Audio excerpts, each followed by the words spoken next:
This news is brought to by Duggal senior secondary school Paonta Sahib. Corona के महासंकट से जूझ रहे हिमाचल को शनिवार को एक और झटका लगा है। अब सिरमौर के पौंटा साहिब के औद्योगिक क्षेत्र गोंदपुर की फार्मा कंपनी में काम करने वाली एक युवती कोरोना पॉजिटिव पाई गई है। बताया जा रहा है कि शुक्रवार देर रात को फार्मा कंपनी में काम करने वाली 2 युवतियों के सैंपल जांच के लिए मेडिकल कॉलेज नाहन भेजे गए थे। इनमें से एक की रिपोर्ट निजी लैब में पॉजिटिव आई है। बीएमओ राजपूत डॉक्टर अजय देओल ने बताया कि उत्तर प्रदेश के लखनऊ की रहने वाली 25 साल की 2 युवतियां गोंदपुर की एक फार्मा कंपनी में कार्यरत थीं। ये दोनों पौंटा साहिब के देवी नगर में 22 फरवरी 2020 से किराए के घर में रहती थी। हालांकि पिछले काफी दिनों से वे कंपनी बंद होने की वजह से घर पर ही थी।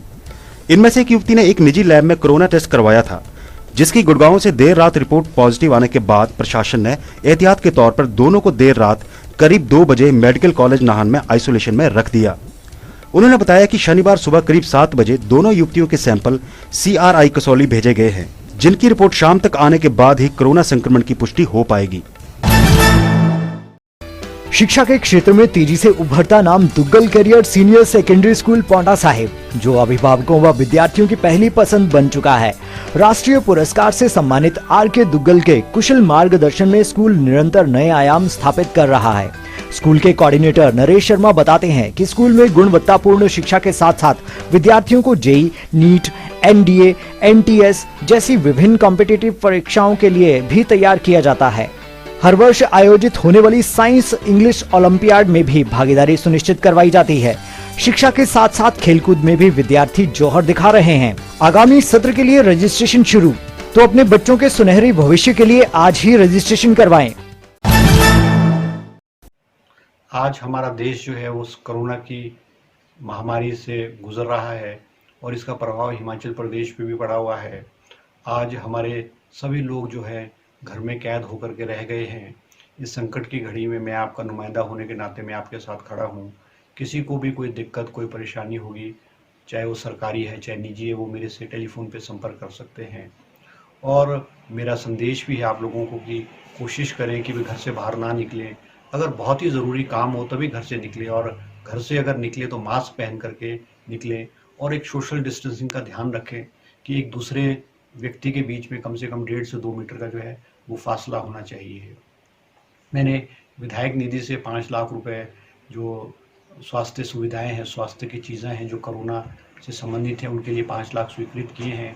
और आज ही मैंने CMO नाहन और BMO शिलाई और BMO राजपुरा से विस्तृत चर्चा की है कि इस संकट की घड़ी में कोरोना की महामारी में जिन चीज़ों की सबसे ज़्यादा अधिक ज़रूरत है उसको खरीदा जाए, ताकि लोगों को भी उसका फ़ायदा हो और लोगों को भी बचाया जा सकता है। जिसमें हमने फैसला किया है कि हर घर को मास्क उपलब्ध कराया जाएगा और थर्मल स्कैनर जो है वो हर हॉस्पिटल में और हर डॉक्टर के पास जो है थर्मल स्कैनर उपलब्ध कराया जाएगा, ताकि जो टेम्परेचर है, किसी को तापमान है, उसका एक फासले पर रह करके थर्मल स्कैनर से जो है वो डॉक्टर जो है वो पता लगाएगा कि उसको टेम्परेचर है कि नहीं है। और इसके साथ हमने हैंड सैनिटाइज़र्स को उपलब्ध कराने के लिए भी कदम उठाए हैं। और जो बड़ी PSCs है जहाँ पे OPDs है, जहाँ पेशेंट ज़्यादा आते हैं, जैसे शिलाई है, कफट्टा है, राजपुरा है, वहाँ पे एक मशीन जो है हैंड सैनिटाइज़र की मशीन जो है जिसको पैर से ऑपरेट किया जाता है, उसको ख़रीदने के भी मैंने BMOs को आदेश दिए हैं कि भाई तीनों जगह पर जो है मशीन को इंस्टॉल किया जाए, ताकि उसमें जो है बचाव किया जा सकता है।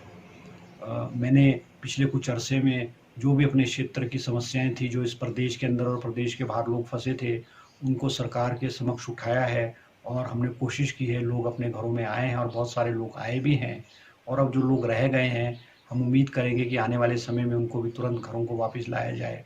इस संकट की घड़ी में मैं आपका नुमाइंदा होने के नाते आपके साथ खड़ा हूँ। किसी को कोई दिक्कत कोई परेशानी हो सकती है, वो कभी भी मेरे से टेलीफोन पे संपर्क करे। मैं आपकी जो दिक्कत और समस्याओं को हल करने की कोशिश करूँगा। आपका बहुत बहुत धन्यवाद। जी सर।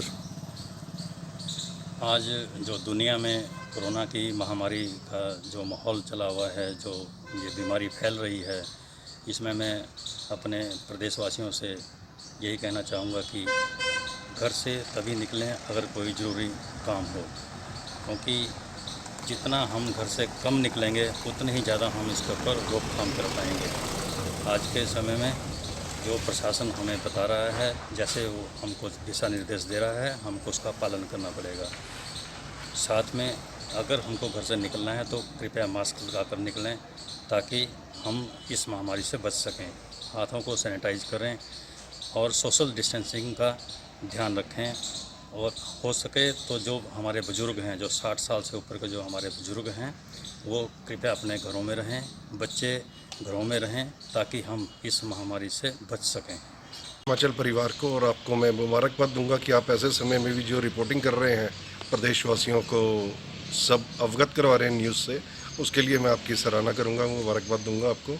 और दूसरा, मैं सभी से निवेदन करूंगा कि एक तो बुज़ुर्गों का और बच्चों का बहुत ख्याल रखें, उनको घर से बाहर ना भेजें, अनावश्यक आप भी बाहर ना जाएं, जब बहुत ज़रूरी हो तभी जाएं, क्योंकि लॉकडाउन अब मेरे ख्याल में ख़त्म हो जाएगा, ज़्यादा दिन नहीं चलेगा।